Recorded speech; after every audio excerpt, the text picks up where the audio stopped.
chute du régime IBK, révélation croustillante de Chouala Baya Haïdara sur l'imam Dicko et Karim Keïta. Si pour beaucoup de Maliens, les manifestations du M5 RFP avaient pour objectif de faire partir IBK du pouvoir, Chouala Baya Haïdara trouve le contraire. Sur le plateau d'ouverture média, il a révélé que le fils de l'ancien président de la République, Karim Keïta, finançait le M5 RFP pour obtenir le départ du Premier ministre Boubou Cissé dont il ne partageait pas la vision.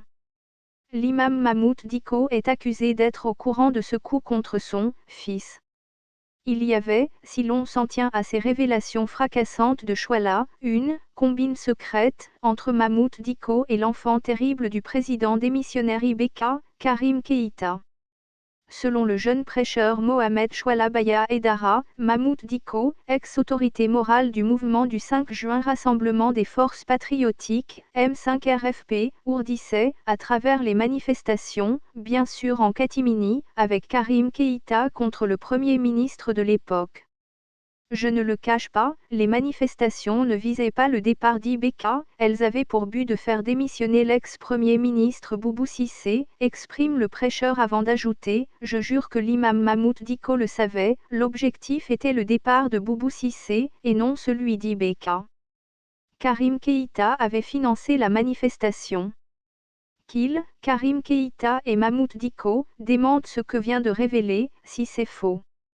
Lorsque Karim Keïta s'est rendu compte que les manifestants clamaient le départ de son père, IBK, ajoute Mohamed Chouala, il a, par crainte, saisi Mahmoud Dicko. À Karim Keïta, explique-t-il, Mahmoud Dicko précisait que le départ d'IBK dont clamaient les manifestants faisait partie de la stratégie du combat. Et d'aller encore loin, un imam doit-il avoir un tel comportement? Choisir la destruction de son pays au profit de son propre intérêt. Et c'est ce que l'imam Mahmoud Dicko a fait. Opposition comme majorité, il s'entendait avec tout le monde, comment cela peut être possible? Et de renchérir avec ses précisions, IBK est témoin, de même que l'imam lui-même.